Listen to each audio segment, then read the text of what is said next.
श्री राधे राधे।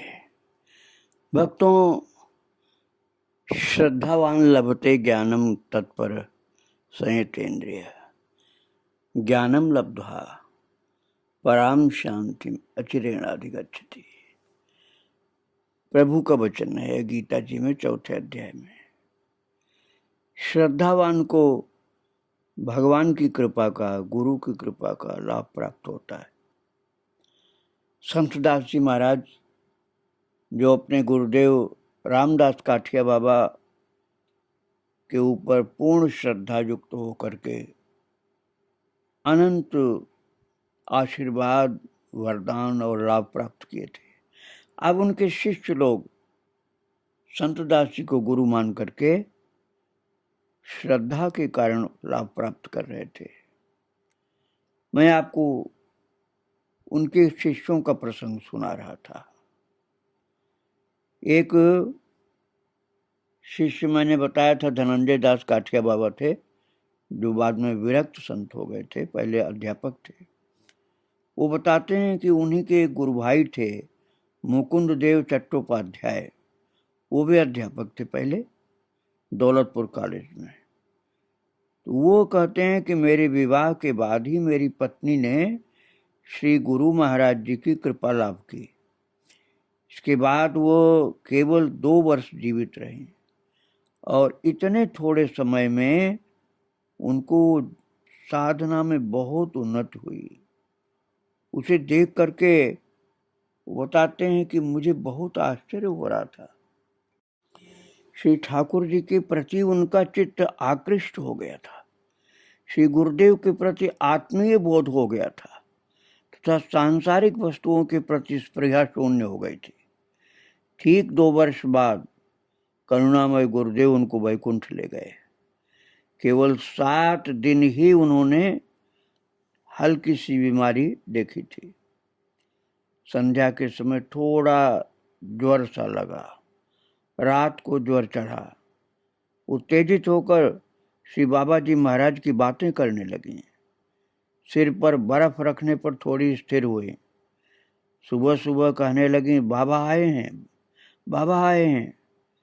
फिर वही बार बार कहने लगी। फिर बोली, बाबा आए हैं, बाबा बाबा। और फिर अपनी बहन को कहने लगी, जल्दी से आसन बिछा दे, देखती नहीं हो कि वो खड़े हैं, उनका शरीर कितना दुर्बल हो गया है, बहुत कष्ट हो रहा है।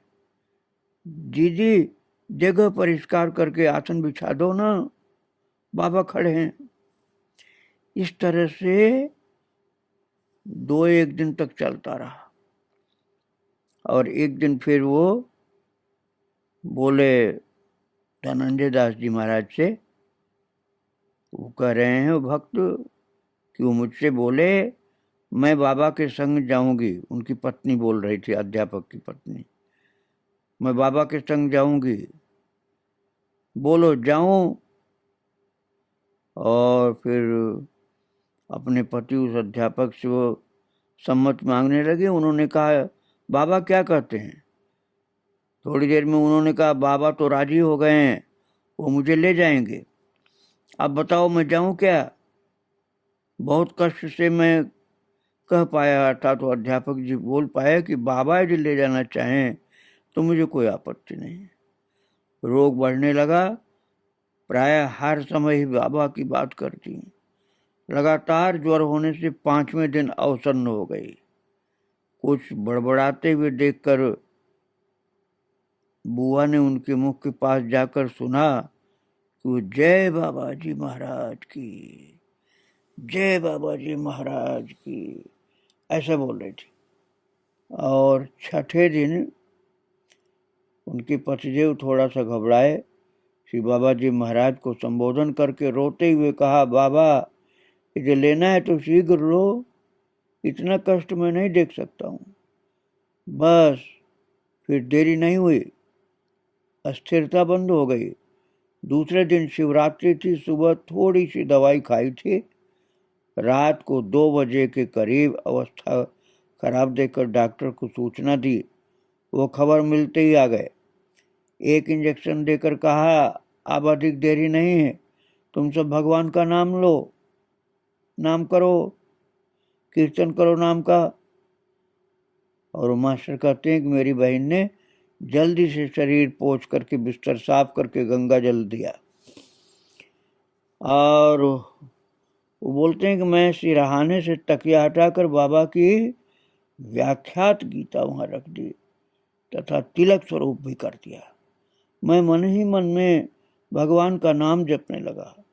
जैसे जैसे अंतिम समय आने लगा वैसे वैसे उनकी मुखश्री लावण्य युक्त होने लगी। मुख में गंगा जल डाला गया। डॉक्टर भी ब्राह्मण सज्जन तथा भक्त पुरुष थे, वो भी ठहरे हुए थे और हम लोगों को नीरव जप देख कर वो मधुर स्वर में उच्च कंठ से भगवान का नाम जपने लगे। और इस प्रकार से देह त्याग के समय मधुर स्वर में भगवान नाम होते हुए मैंने पहले कभी नहीं देखा था। उनकी स्वर लहरी बढ़ती गई तथा कमरा भगवत नाममय हो गया।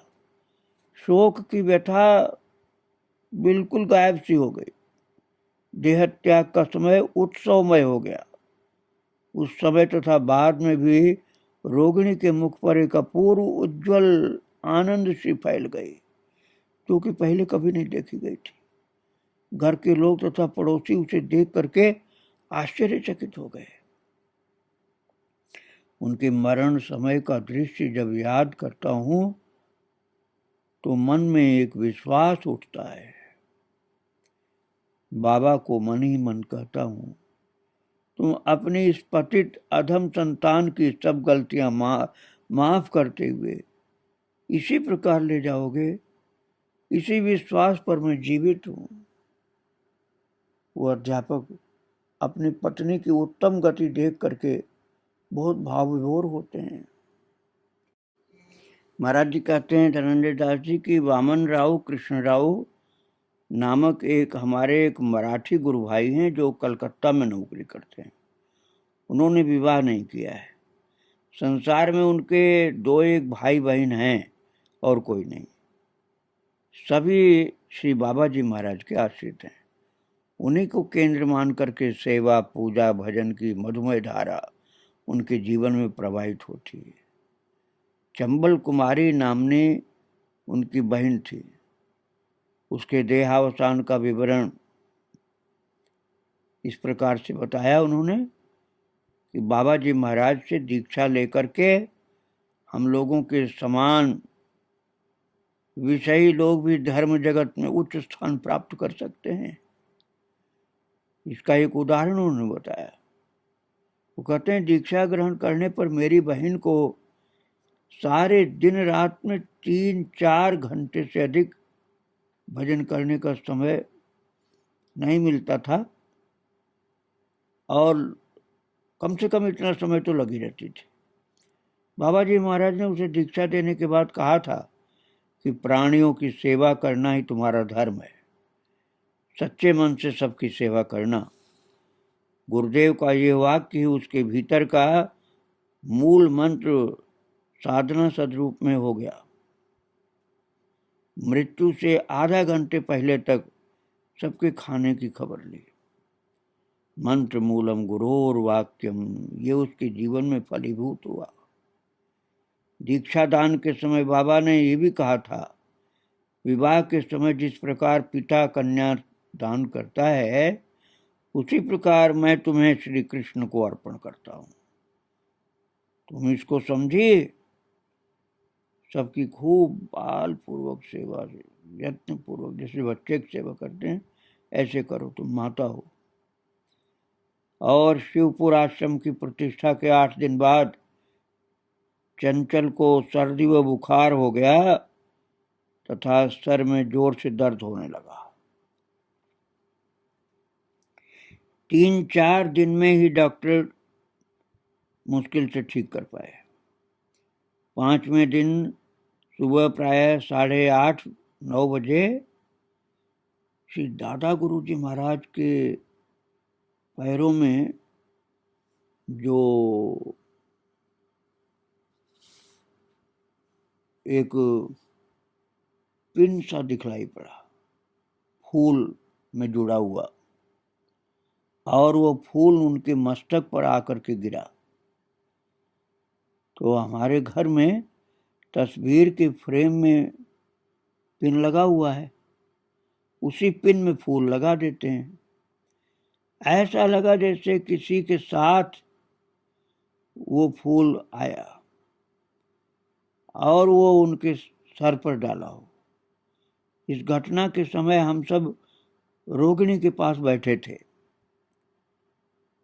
श्री दादा गुरु जी महाराज का फोटो चंचल के सर से 4 हाथ दूर दीवाल के पास आले में जमीन से 1 हाथ ऊपर स्थान पर था।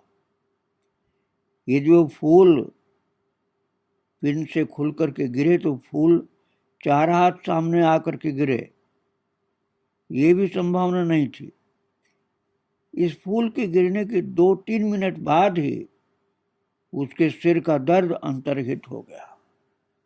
पहले दर्द से बहुत परेशान थी, वो दर्द छूमंतर हो गया। बिस्तर में गंगा जल छिड़कने को कहती थी। दिन में 2 बार बिस्तर बदला जाता था, क्योंकि सारे दिन ही वो यही कहती रहती थी। मेरे बिछौने पर दादा गुरु जी महाराज तथा बाबा जी बैठे हैं, अर्थात रामदास काठिया बाबा और संत दास काठिया बाबा। कहती थी दोनों लोग बैठे हैं, कोई उसे छूना नहीं, बिस्तर को छूना नहीं, बिस्तर पर दोनों लोग बैठे हैं। और गुरु परंपरा के साधु आए हैं, उनके साथ भी अनेक साधु हैं। डॉक्टर के पूछने पर यही कहती कि कोई कष्ट नहीं, कोई कष्ट नहीं, ठीक हूं। किंतु ज्वर रहता था। किसी शारीरिक कष्ट के बारे में उसने कभी कुछ कहा ही नहीं। वो कहती, मैंने श्री दादा गुरु जी महाराज से कहा कि बुधवार को जाऊंगी, लेकिन उन्होंने कहा कि बृहस्पतिवार को द्वादशी है, उस दिन शाम को मैं तुम्हें ले जाऊंगा। रोज दोनों समय बहुत प्रेम से स्वरूप करके अर्थात तिलक लगा करके साफ कपड़े पहनने तथा बाल ठीक करने की जिद करती थी। अतः रोज इस प्रकार किया जाता। जब वो ठीक थी तब कपड़ों के विषय में उसका कुछ ध्यान ही नहीं था। यदि कोई उससे सजने और कपड़ों के लिए कहता तो खींचती थी तथा कहती थी कि उसे ये सब कुछ पसंद नहीं है। तो वक्त तो वो कहते हैं कि हमारे काका ने कहा तुम ठीक हो जाओ फिर विवाह होगा और अपने घर जाना। इस पर उसने कहा, आप क्या मुझे पकड़ कर रखेंगे, मैं तो चली जाऊंगी। दादा गुरु महाराज ने कहा कि आते समय वो मुझे तीर्थ दर्शन कराएंगे और जब मैं उनके साथ जाऊंगी तो दर्शन कराएंगे सब तीर्थों का। और सब तीर्थ दर्शन किए हैं क्या काका, सारे दिन रात साधु दर्शन और स्तुति पाठ, थोड़ी भी थकान नहीं। और डॉक्टर के पूछने पर हमेशा ये जवाब देती कि ठीक हूँ, कोई तकलीफ नहीं है मुझको। डॉक्टर भी ज्ञानी, सात्विक, भावापन्न, साधनशील ब्राह्मण थे।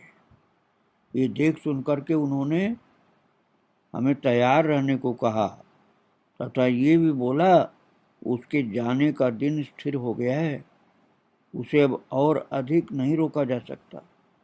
उसकी दृष्टि हमेशा भ्रू मध्य में रहती है, गुरु दर्शन हो रहा है उसको। इतनी व्याधि होने पर भी शरीर में कोई भी कष्ट नहीं उसको। रोगिणी शरीर से अलग अपनी सत्ता अनुभव कर रही है। ये देह और ज्यादा दिन नहीं ठहरेगी, 3-4 दिन बाद देह त्याग हो जाएगा इसका। शरीर इतना लावण्य युक्त हो गया था कि उसे रोगी समझना तो बहुत दूर की बात थी। बहुत सुंदरता दिखती थी उसके शरीर में। ऐसा लगता था कि उसका शरीर बहुत स्वस्थ है। उसका गोरा रंग चौगुना गोरा लगने लगा था। लगता था कौन सी सुंदरता कहाँ से आके इसके शरीर में पहुंच गई है जो इतनी सुंदर हो गई है। इसके बाद निर्दिष्ट दिन संध्या को 8 बजे सबसे विदा लेकर गुरुदेव का स्मरण करते हुए शेष मुहूर्त तक सज्ञान अवस्था में बहुत प्रेम से मुस्कुराती हंसती हुई संसारी त्यागा। मुंह पर कहीं भी दुख का कोई निशान तक नहीं था। सदगुरु के रूप में श्री बाबा जी महाराज की विभूतियों का परिचय केवल उनके शिष्यों ने अनुभव ही नहीं किया, बल्कि ऐसे व्यक्तियों ने भी अनुभव किया जो उनके शिष्य नहीं भी थे। वीरभूम जिले के अंतर्गत अहमदपुर रेलवे स्टेशन के स्टेशन मास्टर क्षितेंद्र नाथ सरकार ने भी बताया था कि मैं 4 वर्ष पहले अपने दोस्तों के साथ होली पर वृंदावन धाम गया था। वहाँ पर श्री संतदास जी महाराज जी के दर्शन का सौभाग्य प्राप्त हुआ।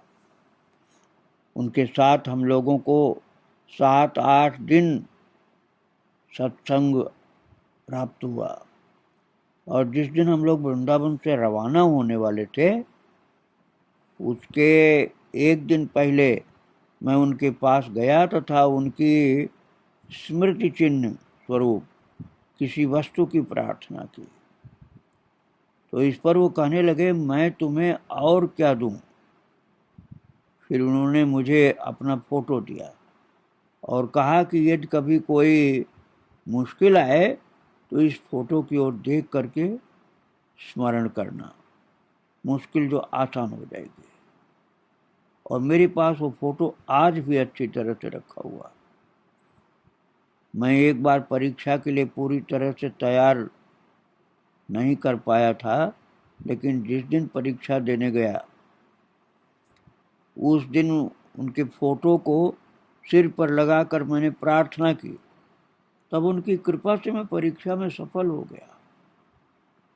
एक बार नौकरी में कुछ भूल हो जाने के कारण ऐसी विषम स्थिति हो गई थी कि नौकरी से बर्खास्त हो जाने की आशंका थी।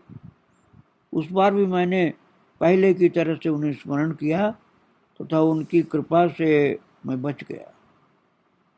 और इस तरह कितनी छोटी बड़ी दिक्कतों से मेरा उद्धार हुआ, ये वर्णन के परे का विषय है। मुझे आशा नहीं थी कि मुझे वो इस प्रकार से कृपा करके उपकृत करेंगे। मैं तो उनकी दया का पात्र होने योग्य भी नहीं था, किंतु वो स्वयं दया के सागर हैं और इस कारण मेरा जीवन शांतिमय बना दिया कि मेरे जीवन के आश्रय बन गए वो। और मैं उनका दीक्षित शिष्य तो नहीं हूँ, लेकिन मैं उनको गुरु मानता हूँ। और धनंजय दास काठिया बाबा कहते हैं ऐसे बहुत से लोग थे जो बाबा से दीक्षित नहीं थे, श्रद्धा के कारण लाभ प्राप्त कर लेते थे। और बताते हैं एक इसी तरह के भक्त की बात। शिलांग के एक हेल्थ ऑफिसर ने बताया था कि शिलांग आने पर दोनों समय मैं उनको साथ लेकर गाड़ी में घुमाने जाता था और अधिकतर जब मेरे जाने का समय होता तभी बाबा जी महाराज मेरे साथ बाहर घूमने के लिए तैयार मिलते थे और खूब जन समागम अर्थात सत्संग होता था। उन सब को छोड़कर केवल मेरे साथ आने जाने की इच्छा उनकी रहती थी। उन सब लोगों को इसमें कोई ऐतराज नहीं था, बस उनका प्रेम देख करके मैं भी आनंदित रहता था। लेकिन बाबा जी ऐसा व्यवहार करते थे कि जैसे किसी दुर्दांत संतान का आदेश पालन कर रहे हों। मेरा स्वभाव उग्र होने के कारण मैं उनसे साधारण उग्र भाव का ही दिखलाई पड़ता था। और उन्होंने उसे भी स्वीकार कर लिया था, मेरे ऐसे स्वभाव को भी। जन समागम तथा उनकी व्यर्थ की कथा वार्ता, तत्व जिज्ञासा आज से मुझे कोई ज़्यादा अच्छा नहीं लगता था, फिर भी मुझे उन्होंने अपनाया था। एक दिन मैं बाबा जी से खींच गया, उनसे जोर से कहने लगा, आपके गुरु महाराज की जीवनी में उनकी अलौकिक लीलाओं का वर्णन है। यदि आप भी उनके जैसा कुछ कर सकें तो देखेंगे कि सब लोग भगवान के नाम में उन्मत्त हो जाएंगे। यदि कुछ कर सकते हैं तो आप दिखाते क्यों नहीं? उन्होंने बहुत शांति से जवाब दिया, ऐसा करने पर ये लोग मेरे मांस का टुकड़ा टुकड़ा करके खा लेंगे। ऐसा चमत्कार मैं नहीं कुछ दिखाना चाहता। मेरे मन में अविश्वास ने अधिकार जमाया। मेरे मन में सोचा कि वकील थे, वकालत की बात कर दी। फिर मैंने पूछा, कर तो सकते हैं ना? बाबा जी ने उत्तर दिया, हाँ बाबा, तुम्हें पता लग जाएगा। बाबा जी के साथ मेरा संबंध केवल घूमने तक का ही था। बस केवल उनके साथ घूमने जाता था और मुझे कोई ज्ञान नहीं था, मैं सत्संग भी नहीं करता था। यदि कभी प्रसाद के लिए आना होता तो बाहर बैठ करके बाबा के साथ गपशप कर लेता। प्रसाद के संबंध में बाबा जी कहा करते थे, बाबा प्रसाद का बहुत गुण होता है। वो हमेशा के लिए प्रसाद रखते थे। जितने दिन भी शिलांग रहते कोई व्यतिक्रम नहीं होता था। दिन भर के काम के बाद एक दिन मैं अपने घर में सो रहा था। शेष रात्रि में नींद खुल गई और नींद खुल जाने पर प्रसाद की इच्छा थी तो महाराज देखता हूँ मैं क्या कि बाबा जी महाराज मेरे बिस्तर पर बैठे हैं। मैंने आश्चर्यचकित हो उनसे पूछा, आप यहाँ? उन्होंने हंस करके एक संस्कृत का वाक्य उच्चारण किया। मैं संस्कृत नहीं जानता था, इसलिए उसका अर्थ पूछा। उन्होंने जो कुछ जवाब में कहा उसका भी अर्थ मैं भली भांति पूरा नहीं समझ पाया, किंतु बात मन में बैठ गई। और उनकी स्मित उज्जवल मूर्ति देखते हुए उनके वाक्यार्थ के संबंध में कुछ सोच ही रहा था कि सहसा वो अदृश्य हो गए। और दूसरे दिन सुबह महाराज मुझे रोड पर गाड़ी छोड़कर जब वो पैदल घूम रहे थे तब मैं उनसे प्रश्न करने जा रहा था, लेकिन वो अपने आप ही मेरी ओर देखकर बोले, बाबा उस समय सब बातें नहीं करते हैं। मैंने अपने स्वभाव अनुसार जोर से कहा, न कुछ सुना न समझा, मुझे कौन समझाएगा? तब उन्होंने कहा, अच्छा बाबा मैं सब समझा दूंगा। बाद में परोक्ष भाव में उन्होंने सब कुछ समझाया। ऐसे बहुत से भक्तों के अनुभव की बातें धनंजय दास काठिया बाबा सुनाते थे। वो बताते हैं कि शिलांग में एक स्कूल मास्टर थे और मेरे घर की सड़क के उस पार उनका किराए का मकान था। वो काफ़ी लंबे चौड़े व्यक्ति थे। शरीर के अनुसार उनकी एक बांस की कुर्सी थी जो बरामदे में पड़ी रहती थी। वो उस पर अक्सर बैठते थे। उनके साथ मेरा खूब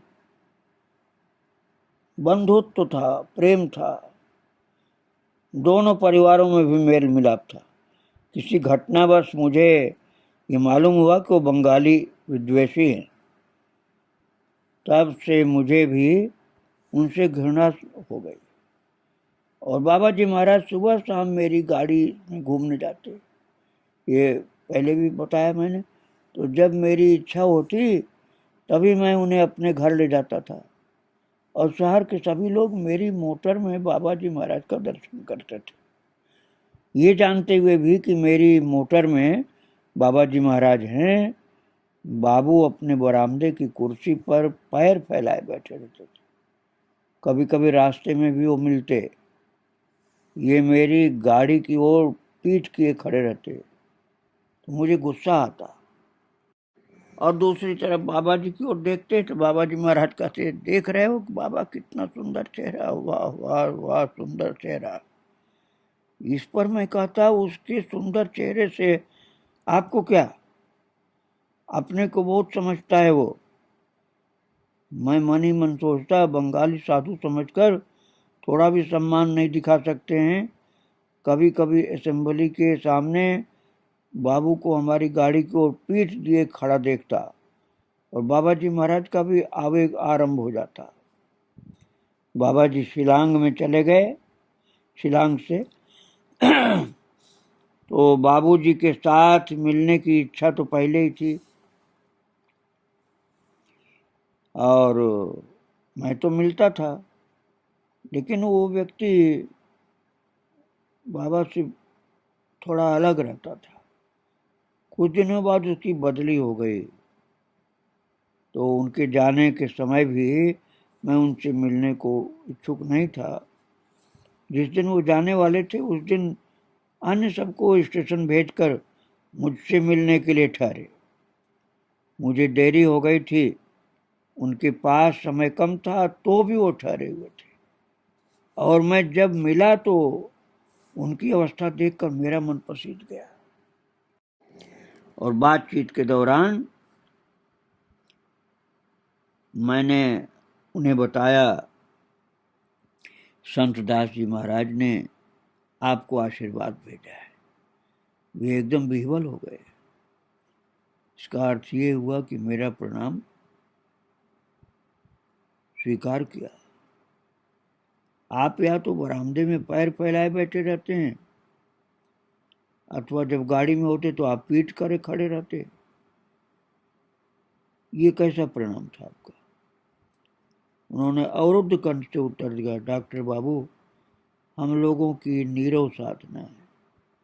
हम जब साष्टांग प्रणाम करते हैं तब सबको ऐसा लगता है कि हम पीठ फेरे खड़े हैं। आंखों में आंसू भरे थे वो।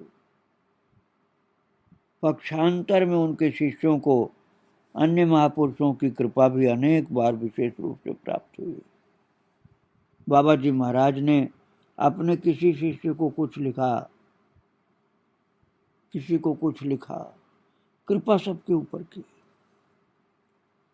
वास्तव में यथार्थ सदगुरु महाराज थे वो तो थोड़ा सा भी जो उनकी ओर एक बार देख ले उसके ऊपर कृपा कर देते थे। इस प्रकार अनेकानेक उनके भक्त थे ऐसे जो दीक्षा नहीं भी लिए थे, उनके ऊपर भी बाबा जी की पूरी कृपा थी। भक्तों, बाबा के चरित्र को आगे मैं फिर सुनाऊंगा। आज उनको प्रणाम करके यहीं विराम दे रहा हूँ। श्री राधे राधे।